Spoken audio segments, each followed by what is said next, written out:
La menace ne surgit jamais brutalement dans la vie de Caroline, elle s'installe avec lenteur, presque avec méthode, comme si le danger prenait le temps d'observer sa proie avant d'avancer. Lorsque son téléphone a vibré et que le nom de Xavier est apparu à l'écran, elle a immédiatement senti que le moment qu'elle redoutait depuis des jours venait d'arriver. Il ne s'agissait pas d'un simple échange pour récupérer une clé USB, mais d'un tournant irréversible où chacun jouerait sa dernière carte. La voix de Xavier, calme et contrôlée, contrastait avec la violence implicite de la situation.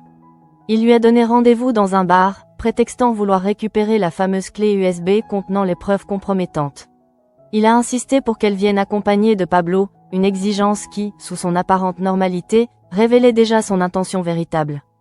Caroline a compris qu'il ne cherchait pas seulement à récupérer des fichiers numériques, mais à effacer toute trace, y compris humaine, de ce qui pouvait le relier au meurtre de Martin. Après avoir raccroché, elle est restée un long moment immobile, consciente que la moindre erreur pourrait coûter la vie à son fils. Son regard s'est posé sur Pablo, affaibli par la gastro, qui prétendait ne pas avoir la force d'aller en cours. Son corps semblait épuisé, mais son esprit demeurait en éveil. Depuis qu'il était suspecté, chaque geste, chaque parole autour de lui semblait chargée d'un poids insupportable. Caroline ne supportait plus de voir son fils vivre sous l'ombre du soupçon, accusé d'un crime qu'il n'avait pas commis. La décision de prévenir la police ne fut pas impulsive, mais réfléchie. Elle savait que Xavier pensait la manipuler, la pousser à commettre une imprudence. En informant les autorités, elle transformait ce piège en opération contrôlée. Baker a immédiatement compris la gravité de la situation. Il connaissait la dangerosité de Xavier et savait qu'un homme acculé devient imprévisible. L'objectif était clair, intervenir au moment précis où la menace deviendrait concrète, sans laisser le moindre espace à l'erreur. Alex, discret mais déterminé, s'est positionné en soutien de l'opération. Chaque détail du plan a été étudié avec précision, les issues du bar, les angles morts, la présence éventuelle de complices. Caroline, malgré la peur qui tentait de s'imposer, a accepté de jouer son rôle jusqu'au bout, consciente que seule une confrontation directe permettrait d'obtenir l'arrestation définitive des assassins de Martin et la réhabilitation totale de Pablo. Le jour du rendez-vous, l'atmosphère du bar semblait étrangement banale, presque indifférente au drame qui allait s'y dérouler. Les conversations feutrées, le cliquetis des verres et la lumière tamisée créaient une illusion de normalité. Caroline est entrée seule, ayant délibérément choisi de ne pas exposer Pablo au danger. Ce premier écart par rapport aux exigences de Xavier modifiait déjà l'équilibre des forces. Janson se tenait en retrait, observateur silencieux, tandis que Xavier affichait un sourire maîtrisé, révélant une confiance presque arrogante. Caroline a déposé la clé USB sur la table avec un calme impressionnant, consciente que ce geste déclencherait la suite des événements. Xavier a immédiatement vérifié le contenu des fichiers, inspectant les métadonnées pour s'assurer qu'aucune copie n'avait été faite. Son attention méticuleuse révélait sa peur sous-jacente de perdre le contrôle. Lorsque son regard a quitté l'écran pour se poser sur Caroline, une transformation subtile s'est opérée. Il n'était plus question de négociation ou de récupération de preuves, mais d'élimination. Le mouvement par lequel il a sorti son arme fut rapide et déterminé, sans éclat de voix ni geste inutile. Il lui a ordonné de se lever et de le suivre, convaincu qu'il tenait enfin la situation en main. À cet instant, le temps sembla se contracter autour d'eux. Caroline ressentit une montée d'adrénaline, mais aucune panique ne transparaissait sur son visage. Elle pensait à Pablo, à l'injustice qu'il avait subie, à la nécessité de mettre un terme à cette spirale. Elle savait que l'intervention policière devait se produire dans les secondes suivantes, sinon tout basculerait dans l'irréparable. À l'extérieur, les équipes de Baker attendaient le signal convenu. La coordination était millimétrée, chaque agent prêt à intervenir dès que l'arme serait clairement visible. Alex, concentré, observait la scène à distance, prêt à soutenir Caroline au moment critique. Lorsque Xavier fit un pas pour la forcer à avancer, la tension atteignit son paroxysme. Ce geste, simple en apparence, déclencha l'assaut. Les forces de l'ordre pénétrèrent dans le bar avec une efficacité fulgurante, neutralisant la menace avant que le coup de feu redouté ne puisse partir. Caroline fut libérée in extremis, tandis que Xavier et Janson étaient arrêtés sous les yeux stupéfaits des témoins présents. Ce moment marquait bien plus qu'une simple arrestation. Il scellait la fin d'un engrenage mortel et ouvrait la voie à la reconnaissance officielle de l'innocence de Pablo, qui, grâce au souvenir du tatouage en forme de méduse aperçu sur l'autoroute, avait permis d'identifier formellement Xavier. La vérité, longtemps dissimulée, venait enfin d'éclater au grand jour. L'irruption des forces de l'ordre dans le bar n'a duré que quelques secondes, mais pour Caroline, ce laps de temps a semblé suspendu dans une éternité glacée. Au moment précis où Xavier resserrait son emprise et s'apprêtait à l'emmener, la porte a cédé sous la poussée déterminée des policiers. Les ordres ont fusé, nets et autoritaires, brisant l'illusion de contrôle que le criminel croyait encore posséder. Sous la direction ferme de Baker, l'intervention a été exécutée avec une précision presque chirurgicale. Les agents ont neutralisé Xavier avant qu'il ne puisse réagir, tandis que Janson tentait un mouvement maladroit, aussitôt stoppé par la rapidité des forces présentes. L'arme a été confisquée, les menottes ont claqué, et en l'espace de quelques instants, la menace s'est effondrée. Caroline, restée debout au centre de la scène, a senti ses jambes se dérober lorsque la tension accumulée a enfin trouvé une issue. Elle n'avait pas cédé à la peur face à l'arme, mais maintenant que le danger immédiat s'éloignait, son corps réclamait son dû. Alex s'est approché d'elle avec prudence, posant une main rassurante sur son épaule pour s'assurer qu'elle allait bien. Dans son regard, il n'y avait ni triomphe ni excès de confiance, seulement la satisfaction discrète d'avoir empêché une tragédie. Baker, quant à lui, observait la scène avec la gravité d'un homme conscient de l'importance du moment. L'arrestation de Xavier et de son complice ne signifiait pas seulement la fin d'une cavale, mais la résolution d'un enchevêtrement de mensonges qui avait plongé plusieurs vies dans l'incertitude. L'assassinat de Martin trouvait enfin un coupable tangible, et la justice pouvait reprendre son cours. Pendant que les policiers escortaient les deux hommes hors du bar sous le regard stupéfait des clients, Caroline s'est accordé un instant de silence. Elle pensait à Pablo, à la manière dont cette journée changerait le cours de son existence. Elle savait que l'arrestation ne suffisait pas encore à effacer les soupçons, mais elle représentait un pas décisif vers la reconnaissance officielle de son innocence. Au commissariat, les procédures ont suivi leur rythme méthodique. Xavier, désormais privé de son assurance arrogante, affichait un visage fermé.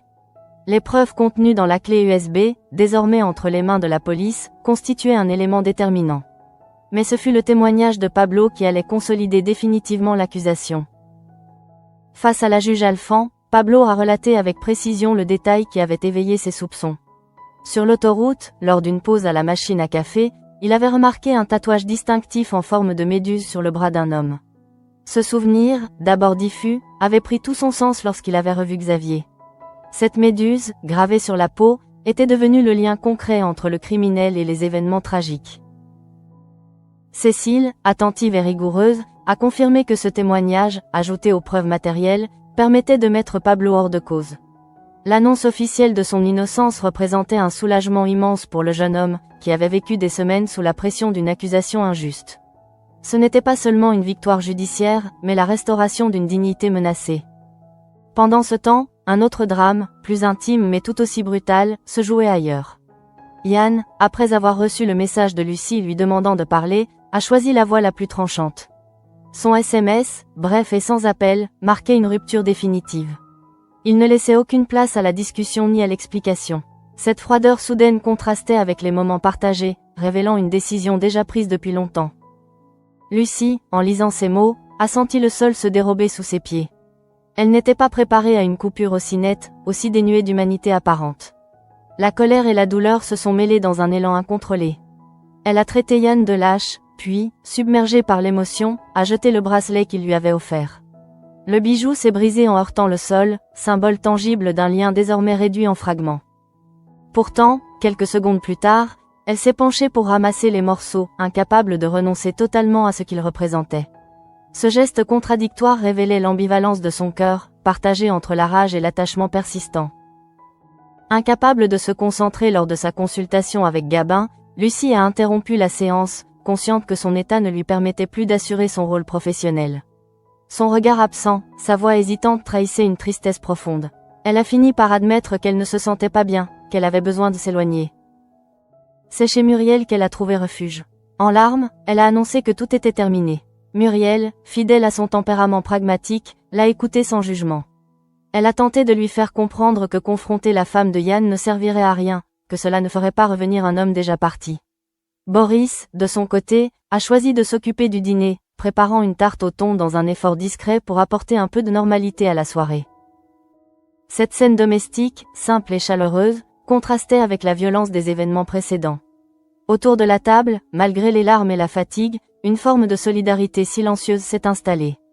Lucie, bien que brisée, n'était pas seule.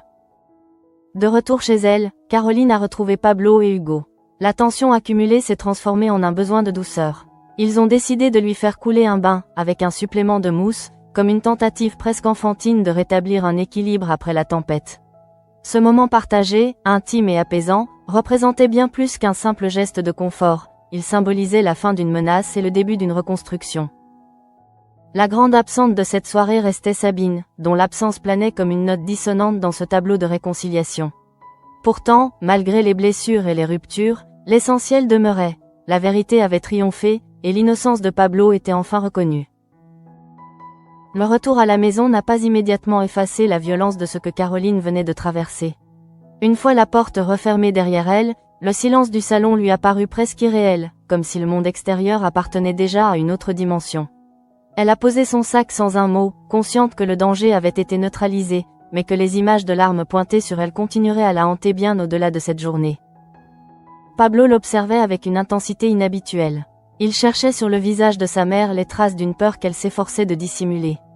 Lorsqu'elle s'est approchée de lui, il a compris que quelque chose avait changé.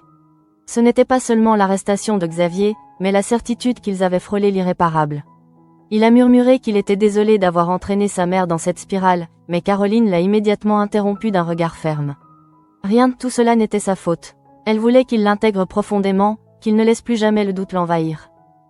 Au commissariat, Baker finalisait les procédures avec la rigueur qui le caractérise.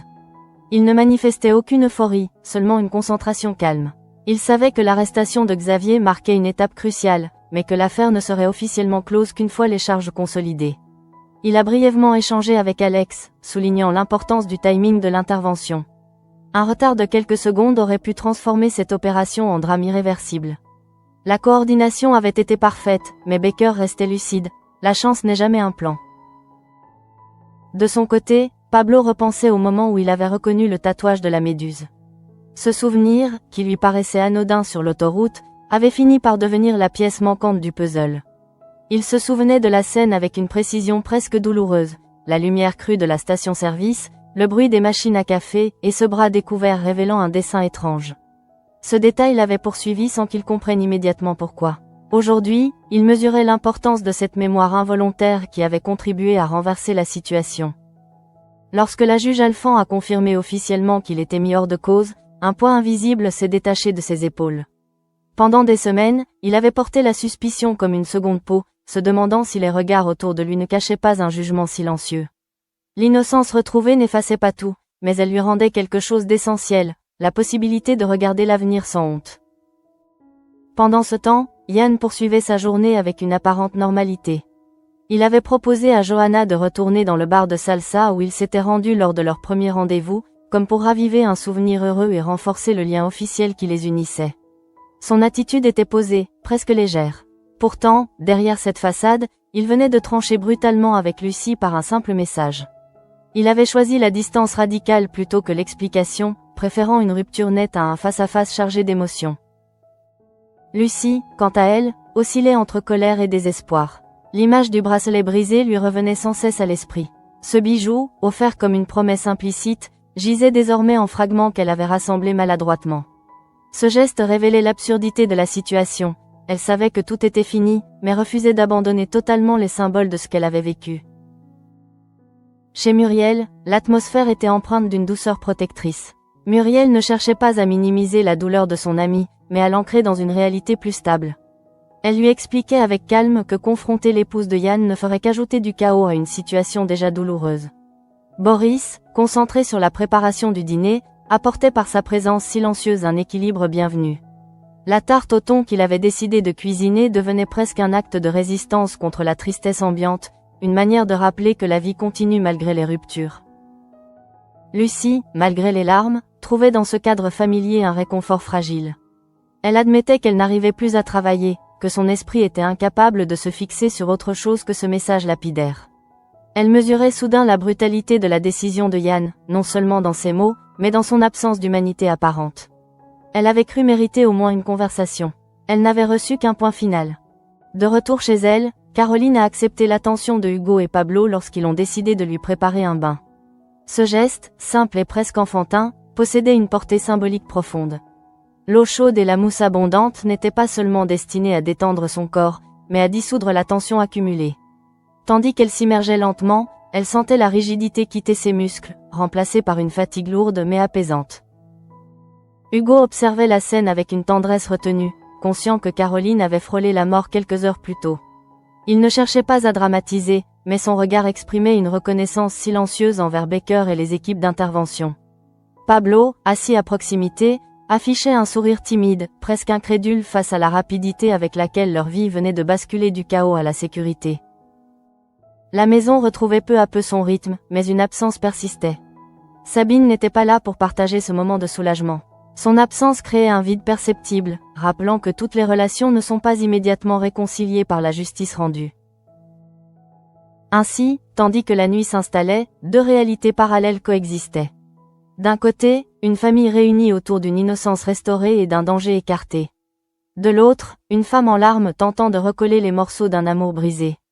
L'épisode ne se contentait pas de résoudre une intrigue criminelle, il exposait la fragilité des liens humains, capables de résister à la violence extérieure mais parfois incapables de survivre à la froideur d'un simple message.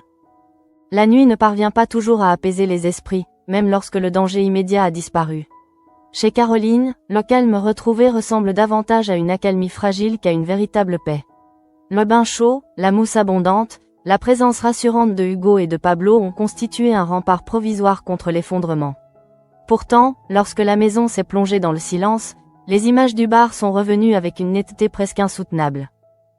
Caroline revoit le regard de Xavier lorsqu'il a sorti son arme, cette froideur méthodique qui ne laissait aucune place à l'hésitation. Elle se souvient de la sensation métallique de la peur qui s'est installée dans sa poitrine, non pas pour elle-même, mais pour Pablo. Elle comprend maintenant que ce qui l'a maintenue debout n'était pas le courage, mais l'instinct maternel, cette force brute qui refuse d'abandonner tant que l'enfant n'est pas hors de danger. Dans sa chambre, Pablo peine à trouver le sommeil. L'annonce officielle de son innocence a libéré son nom, mais pas encore totalement son esprit. Il mesure la violence de ce qu'il a traversé, les regards soupçonneux, les murmures, la possibilité d'être condamné à tort. Il repense à la méduse tatouée, à ce détail qui l'a obsédé sans qu'il comprenne pourquoi. Il réalise que sa mémoire a été plus forte que la peur, et que cette lucidité inattendue a joué un rôle décisif dans l'arrestation de Xavier. Au commissariat, Baker ne quitte pas son bureau aussi rapidement que ses équipes. Il relit les rapports, vérifie les procès-verbaux, s'assure que chaque élément de l'opération est consigné avec précision. L'efficacité de l'intervention ne doit rien laisser au hasard, car la moindre faille procédurale pourrait être exploitée par la défense. Son visage ne trahit aucune satisfaction excessive. Il sait que la réussite d'une opération ne supprime jamais totalement la possibilité d'une erreur humaine. Alex, encore marqué par l'intensité de l'assaut, échange quelques mots avec Baker avant de quitter les lieux. Tous deux savent qu'ils ont évité de justesse une issue tragique. La coordination a été parfaite, mais ils ont conscience que la frontière entre succès et catastrophe est souvent plus mince qu'on ne l'admet. Pendant ce temps, dans un autre quartier, Yann se prépare à sortir avec Johanna. Il a proposé de retourner dans ce bar de salsa où tout avait commencé pour eux, comme pour réaffirmer la solidité officielle de leur relation. Il affiche une décontraction maîtrisée, mais son regard trahit une forme de tension. La décision qu'il a prise envers Lucie est irrévocable, et il s'y accroche comme à une nécessité rationnelle.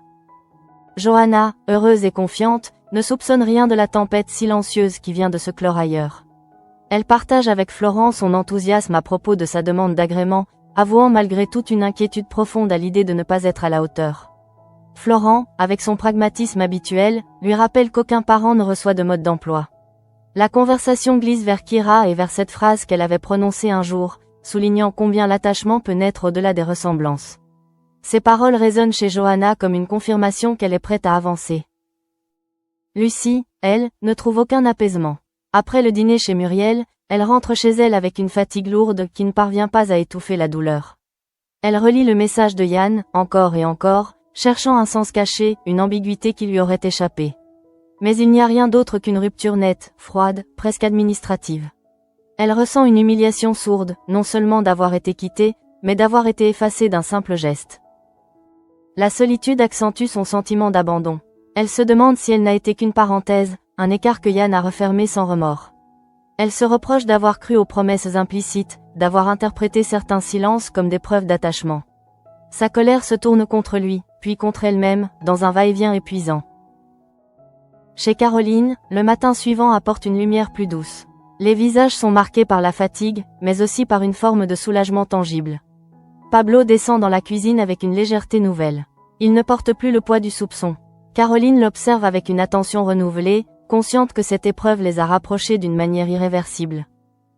Hugo tente de normaliser la situation en plaisantant légèrement, comme pour dissiper les résidus d'angoisse. Pourtant, derrière cette volonté de banaliser, chacun sait que la journée précédente restera gravée dans leur mémoire. L'arrestation de Xavier a mis fin à une menace concrète, mais elle a aussi rappelé à tous combien la vie peut basculer en quelques secondes. À l'extérieur, la ville reprend son rythme habituel, indifférente aux drames individuels qui l'habitent. Les voitures circulent, les cafés ouvrent, les conversations reprennent. Mais pour ceux qui ont traversé cette nuit, rien n'est tout à fait identique. Caroline sent qu'un chapitre se referme.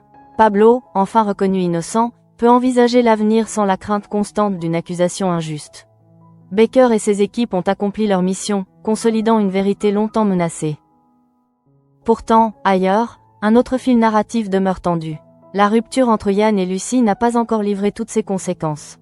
Si l'un semble déterminé à refermer la porte sans se retourner, l'autre oscille entre rage et vulnérabilité, incapable d'accepter la brutalité de cette fin. Ainsi, tandis que la justice avance et que la vérité éclate, les relations humaines révèlent leur complexité. L'épisode ne se contente pas de montrer l'arrestation de criminels, il expose la fragilité des cœurs, la force des instincts protecteurs et la violence parfois silencieuse des décisions prises à distance. Le lendemain de l'intervention, la ville semble avoir retrouvé son rythme ordinaire, mais pour ceux qui ont traversé la tempête, rien n'est vraiment revenu à la normale. Caroline ressent encore dans son corps la tension accumulée, comme si l'adrénaline n'avait pas totalement quitté ses veines. Elle tente de reprendre ses activités quotidiennes, mais chaque geste s'accompagne d'un souvenir furtif du moment où l'arme de Xavier s'est braquée sur elle. Ce qui la trouble le plus n'est pas la peur qu'elle a ressentie, mais la conscience aiguë de ce qu'elle aurait pu perdre. Elle réalise que son existence a tenu à quelques secondes, à la précision d'une intervention, à la coordination parfaite d'une équipe dirigée par Baker. Cette lucidité la pousse à regarder son entourage avec une intensité nouvelle, comme si chaque présence devenait précieuse au-delà des habitudes. Pablo, libéré du poids de l'accusation, tente de reconstruire une image de lui-même qui ne soit plus associée aux soupçons. Il sait que la décision de la juge Alphand a officiellement restauré son innocence, mais il reste conscient que la mémoire collective met du temps à se transformer. Il observe les réactions autour de lui, cherchant des signes de normalité. Il comprend que la reconnaissance de la vérité est une victoire, mais aussi un point de départ. Au commissariat, Baker poursuit son travail avec la même rigueur qu'avant l'arrestation. Il refuse de s'installer dans une quelconque autosatisfaction. Il analyse les déclarations de Xavier et de Janson, cherchant d'éventuelles incohérences. Il sait que la solidité du dossier repose autant sur les preuves matérielles que sur la cohérence des témoignages.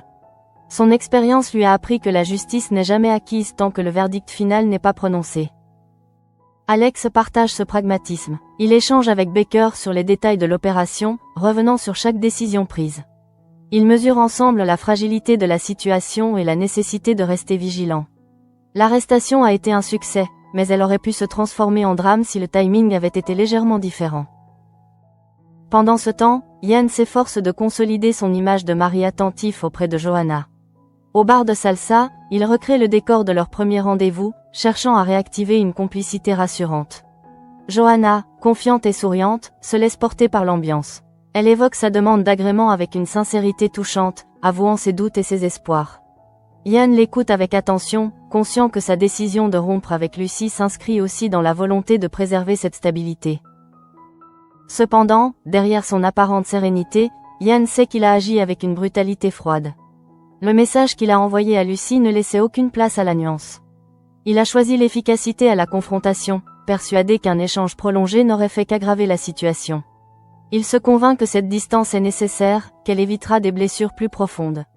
Pourtant, une part de lui demeure troublée par l'image d'une femme recevant ces mots sans possibilité de réponse. Lucie, de son côté, traverse une phase de désorientation émotionnelle. Après avoir quitté Muriel, elle s'est retrouvée seule face à un silence pesant. Elle tente d'analyser les derniers mois, cherchant des indices qui auraient pu annoncer cette rupture. Elle se demande si elle a mal interprété certains gestes, si elle a surestimé l'importance qu'elle occupait dans la vie de Yann. Son esprit oscille entre la colère et la tristesse. Elle envisage un instant d'aller confronter Johanna, persuadée que cela pourrait lui apporter un soulagement. Mais les paroles de Muriel résonnent encore en elle, une confrontation ne ferait que déplacer la douleur sans la résoudre. Elle comprend progressivement que la blessure qu'elle ressent n'est pas seulement liée à la perte d'un homme, mais à l'illusion d'une relation qu'elle croyait plus solide. Chez Caroline, l'atmosphère familiale retrouve peu à peu une forme de légèreté. Hugo plaisante avec Pablo, cherchant à dissiper les traces d'angoisse. Le bain de la veille, avec son excès de mousse, est devenu presque un souvenir symbolique d'un passage de l'ombre à la lumière. Pourtant, Caroline reste attentive à la fragilité de cet équilibre. Elle sait que les traumatismes ne disparaissent pas du jour au lendemain. La grande absente de cette phase de reconstruction demeure Sabine. Son absence, bien que discrète, laisse une impression d'incomplétude. Caroline se demande si les événements récents ouvriront la voie à une réconciliation ou s'ils creuseront davantage les distances déjà existantes. Au fil des heures, chacun tente de réintégrer la normalité. Baker se prépare aux prochaines étapes judiciaires, Pablo envisage de retourner en cours avec une confiance renouvelée, et Caroline s'efforce de transformer la peur en force. Parallèlement, Lucie s'interroge sur sa capacité à avancer sans explication, tandis que Yann consolide la façade d'une stabilité retrouvée. L'épisode révèle ainsi un contraste saisissant entre la résolution d'une affaire criminelle et la complexité des sentiments humains. La justice peut être rendue en quelques secondes grâce à une intervention précise, mais les blessures affectives, elles, nécessitent du temps et une confrontation intérieure bien plus longue. Lorsque l'agitation médiatique commence à retomber, un autre combat, plus silencieux, s'engage pour chacun des protagonistes. La justice a frappé vite, efficacement, mais l'âme humaine ne suit pas le même rythme que les procédures judiciaires. Baker le sait mieux que quiconque.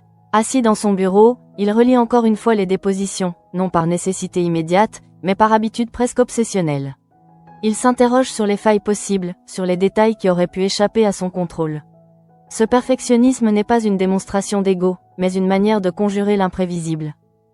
Il repense au moment exact où l'équipe a pénétré dans le bar. La fraction de seconde où tout pouvait basculer. Il mesure à quel point la coordination et la confiance mutuelle ont permis d'éviter un drame. Pourtant, au fond de lui, il sait que chaque opération laisse une trace invisible chez ceux qui l'exécutent. Alex partage ce sentiment. Bien qu'il affiche un calme professionnel, il ressent encore la tension dans ses épaules, souvenir musculaire d'une intervention à haut risque. Pablo, quant à lui, se confronte à une autre forme de vertige. L'innocence officiellement reconnue ne suffit pas à effacer la peur qu'il a ressentie. Il comprend que son identité a vacillé lorsque son nom a été associé à un crime qu'il n'avait pas commis. Cette fragilité nouvelle l'oblige à redéfinir la manière dont il se perçoit. Il se surprend à analyser les regards des autres, à chercher la moindre trace de doute persistant. La confiance ne se restaure pas en un communiqué officiel, elle se reconstruit à travers des gestes, des échanges, des silences. Caroline observe son fils avec une attention renouvelée. Elle sait que l'épreuve l'a marqué plus profondément qu'il ne l'admet. Elle tente d'instaurer une atmosphère de normalité, de parler de sujets ordinaires, de rappeler que la vie ne se résume pas à cet épisode dramatique. Pourtant, lorsqu'elle se retrouve seule, elle repense à la froideur de Xavier, à l'arme braquée sur elle. Elle réalise que la frontière entre la sécurité et le chaos est plus fine qu'elle ne l'imaginait. Hugo, sensible à ces nuances, adopte une attitude protectrice sans être envahissant. Il ne dramatise pas, mais reste présent, attentif aux moindres signes de fragilité. Les soirées se déroulent dans un calme presque méditatif, comme si chacun cherchait à intégrer intérieurement ce qui s'est joué. La mousse du bain est devenue une image récurrente, symbole d'un retour à la douceur après la brutalité. Pendant ce temps, la solitude de Lucie prend une dimension nouvelle. Les premiers élans de colère ont laissé place à une forme de fatigue morale. Elle se rend compte que la rupture avec Yann n'a pas seulement brisé une relation, mais aussi l'image qu'elle se faisait d'elle-même. Elle se questionne sur sa capacité à discerner les intentions réelles derrière les gestes tendres. Elle revisite mentalement chaque moment partagé, tentant de comprendre à quel instant la distance s'est installée. Le silence de Yann pèse plus lourd que ses mots. Il n'a pas cherché à s'expliquer davantage, laissant la rupture se figer dans une phrase lapidaire. Lucie ressent cette absence de dialogue comme une violence subtile, une négation de ce qu'elle croyait avoir construit. Pourtant, au fond d'elle, elle commence à accepter que cette coupure brutale révèle peut-être une vérité plus ancienne, l'incompatibilité entre ses attentes et les priorités de Yann. Yann, de son côté, consolide sa relation avec Johanna en affichant une disponibilité nouvelle. Il se montre attentif à ses projets, l'encourage dans sa démarche d'agrément, partage ses doutes et ses espoirs. Il se persuade que sa décision était nécessaire pour préserver l'équilibre de sa vie officielle. Mais dans certains instants de silence, une légère tension traverse son regard, signe qu'aucune rupture n'est totalement indolore, même pour celui qui l'initie. Johanna, heureuse et tournée vers l'avenir, ne perçoit pas les remous souterrains. Elle parle de ses peurs de ne pas être à la hauteur, de son désir d'offrir un foyer stable. Florent, fidèle à sa philosophie pragmatique, lui rappelle que l'apprentissage de la parentalité est un chemin sans certitude absolue. Cette conversation apporte à Johanna une sérénité sincère, contrastant avec la turbulence émotionnelle qui agite Lucie ailleurs. Ainsi, deux dynamiques parallèles se dessinent. D'un côté, une famille qui tente de transformer la peur en résilience, en redéfinissant ses priorités et en consolidant ses liens. De l'autre, une femme confrontée à la fin abrupte d'une relation, obligée de réexaminer ses choix et ses illusions. L'épisode souligne la complexité des conséquences à long terme. L'arrestation de Xavier a apporté une justice immédiate, mais elle n'a pas effacé les traces intérieures laissées par la menace. La rupture entre Yann et Lucie a mis fin à une liaison, mais elle ouvre un espace de réflexion et de transformation personnelle. Alors que la nuit tombe une nouvelle fois sur Montpellier, chacun porte en lui un mélange de soulagement et d'interrogation. Les événements ont été résolus sur le plan factuel, mais les répercussions émotionnelles continuent de se déployer, rappelant que la vie ne se résume jamais à une conclusion nette. Elle avance, faite de cicatrices et de renaissances, d'ombre et de lumière. Lorsque l'agitation officielle s'est dissipée et que les procédures ont suivi leur cours, un silence plus profond s'est installé dans les vies de chacun. Ce silence n'était pas celui du vide, mais celui qui suit les tempêtes, lorsque les débris sont encore visibles mais que l'air redevient respirable. Caroline, assise dans le salon, observe Pablo discuter avec Hugo d'un sujet banal, presque trivial. Cette banalité, autrefois insignifiante, lui semble désormais précieuse. Elle repense à la scène du bar, non plus avec la violence de l'instant, mais avec la lucidité d'une survivante. Elle mesure à quel point la stratégie mise en place avec Baker a été déterminante. Si elle avait cédé à la panique, si elle avait agi seule, l'issue aurait pu être radicalement différente. Elle comprend que la confiance accordée aux autorités a été un acte de courage autant qu'un acte de foi. Baker, de son côté, conclut le dossier avec la sobriété qui le caractérise. Les assassins de Martin sont arrêtés, les preuves consolidées, les déclarations alignées. Pourtant, il ne considère jamais une affaire comme une simple victoire. Chaque enquête lui rappelle la fragilité des existences prises dans les engrenages du crime. Il sait que derrière chaque arrestation se cachent des traumatismes qu'aucune condamnation ne pourra effacer totalement. Pablo, désormais officiellement innocenté grâce à son identification du tatouage en forme de méduse, ressent un mélange d'apaisement et de maturité nouvelle. Il sait que cette expérience l'a transformé. Il a compris que la vérité ne s'impose pas toujours d'elle-même et qu'il faut parfois du courage pour la soutenir jusqu'au bout. L'image de la méduse, autrefois détail insignifiant, est devenue le symbole d'une intuition salvatrice. Chez Caroline, la gratitude domine. Elle regarde son fils avec une tendresse presque douloureuse, consciente qu'elle a frôlé la perte irréversible. Elle décide de ne plus remettre à plus tard les gestes d'affection, les paroles sincères, les moments partagés. Le bain moussant de la veille prend alors une dimension symbolique, une renaissance après la menace, un retour à la douceur après la violence. Cependant, l'épisode ne se clôt pas uniquement sur cette note de soulagement. À quelques kilomètres de là, Lucie contemple la nuit à travers la fenêtre de son appartement. Les larmes se sont taries, remplacées par une fatigue silencieuse. Elle ne cherche plus à comprendre chaque mot du message de Yann, elle commence à admettre qu'il n'y a rien à décoder. La brutalité de la rupture révèle une vérité plus simple, elle était investie là où lui cherchait un refuge temporaire. Ce constat est douloureux, mais il marque le début d'une reconstruction. Chez Muriel, autour d'un dîner improvisé et d'une tarte au thon préparée par Boris, Lucie a senti qu'elle n'était pas seule. Cette solidarité discrète constitue le premier pas vers une réappropriation de son équilibre. Elle comprend que la confrontation avec la femme de Yann n'apporterait aucune réparation, seulement un nouveau désordre. Yann, quant à lui, consolide son couple avec Johanna en se montrant présent et attentif. Il s'accroche à cette stabilité comme à une certitude rassurante. Pourtant, même s'il ne l'admet pas ouvertement, il sait que la manière dont il a rompu laisse une trace. Il a choisi l'efficacité froide plutôt que la confrontation honnête. Ce choix, qu'il considère rationnel, porte en lui une part d'ombre. La juxtaposition de ces trajectoires donne à l'épisode une profondeur particulière. D'un côté, la justice triomphe, la vérité éclate, une famille se retrouve unie autour d'une innocence restaurée. De l'autre, un lien affectif se brise sans appel, révélant la fragilité des promesses murmurées dans l'intimité. Le dernier regard que Caroline pose sur Pablo est empreint d'une sérénité nouvelle. Elle sait que les épreuves ne disparaîtront jamais totalement, mais elle a appris que la peur peut être transformée en détermination. Baker a sauvé sa vie in extremis, mais c'est aussi sa propre lucidité qui a permis d'éviter le pire. L'épisode s'achève sur cette double certitude: la justice peut intervenir au dernier moment, et l'amour, malgré les menaces, peut survivre.